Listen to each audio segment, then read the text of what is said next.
এই যে ভারতের দাদা আপনাদের বলি, দিন শেষে কিন্তু আমরা সবাই মানুষ। আপনারা কতটুকু কি জানেন বাংলাদেশ সম্পর্কে সেটা জানি না।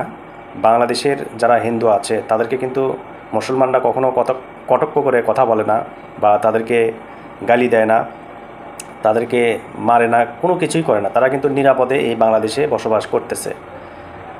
আর পক্ষান্তরে ভারতে যেগুলো মুসলমান আছে তাদের ওপর আপনারা কীভাবে নির্যাতন করতেছেন। তারা নামাজ পড়লে নামাজ পড়তে দেন না, ঢাক ঢোল পিটাচ্ছেন। এটা কিন্তু আসলেই ঠিক না। আপনারা হিন্দু ধর্ম পালন করেন, আমরা মুসলমান ধর্ম পালন করব, এটাই স্বাভাবিক। তো দিন শেষে কিন্তু আমরা সবাই কিন্তু মানুষ, এটা বিবেচনা করবেন। তো বাংলাদেশে কখনো হিন্দুদেরকে অসম্মান কেউ করে না। আর আপনারা অপপ্রচার করেন যে বাংলাদেশে হিন্দুদের ওপর মুসলমানরা নির্যাতন করে। এটা সম্পূর্ণ মিথ্যে কথা। এটা কখনো সত্য নয়, মিথ্যে কথা।